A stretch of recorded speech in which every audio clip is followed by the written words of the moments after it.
ನಮಸ್ಕಾರ ಎಲ್ಲರಿಗೂ. ನಾನು ಡಾಕ್ಟರ್ ಶ್ರೇಣಿಕ್ ಬೆಳೆಗಾರ್. ಸ್ಕಿನ್ ಸತ್ವ ಚಾನಲ್ಗೆ ಎಲ್ಲರಿಗೂ ಸ್ವಾಗತ.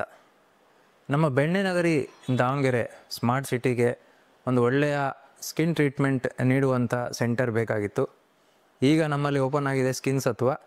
ಈ ನಮ್ಮ ಸೆಂಟರ್ನಲ್ಲಿ ಅತ್ಯಾಧುನಿಕ ಲೇಸರ್ ಟ್ರೀಟ್ಮೆಂಟ್ ಇದೆ, ಕೇಶಾರೋಪಣ ಅಥವಾ ಹೇರ್ ಟ್ರಾನ್ಸ್ಪ್ಲಾಂಟೇಷನ್ ಇದೆ, ತಮ್ಮ ತೊನ್ನು ಕಾಯಿಲೆಗೆ ಬೇಕಾದಂಥ ಎಕ್ಸೈಮರ್ ಲೇಸರ್ ಇದೆ, ಹೋಲ್ ಬಾಡಿ NB-UV ಟ್ರೀಟ್ಮೆಂಟ್ ಸಹಿತ ನಿಮಗೆ ಸಿಗುತ್ತದೆ. ಹಾಗೂ ನಿಮಗೆ ಚರ್ಮದ ಎಲ್ಲ ಸಮಸ್ಯೆಗಳಿಗೂ ಒಂದೊಂದು ಥರ ಲೇಸರ್ ಇದೆ ಹಾಗೂ ಲೇಟೆಸ್ಟ್ ಟೆಕ್ನಾಲಜಿ ಇರುವ ಟ್ರೀಟ್ಮೆಂಟ್ಸ್ ನಿಮಗೆ ಅಫೋರ್ಡೆಬಲ್ ಪ್ರೈಸಸ್ನಲ್ಲಿ ಖಂಡಿತ ಸಿಗುತ್ತದೆ. ಎಲ್ಲರೂ ಬನ್ನಿ, ನಮ್ಮ ಸೆಂಟರ್ನ ಒಂದು ಸಲ ವಿಸಿಟ್ ಮಾಡಿ. ನಿಮಗೆ ಮೆಟ್ರೋಗಳಲ್ಲಿ ಸಿಗುವಂಥ, ಮುಂಬೈ ಬೆಂಗಳೂರಿನಲ್ಲಿ ಸಿಗುವಂಥ ಸರ್ವಿಸಸ್ ನಿಮ್ಮ ದಾವಣಗೆರೆಗೆ ಬಂದಿದೆ. ದಯವಿಟ್ಟು ಎಲ್ಲರೂ ಬಂದು ಒಂದು ಸಲ ಕನ್ಸಲ್ಟ್ ಮಾಡಿ. ಧನ್ಯವಾದಗಳು.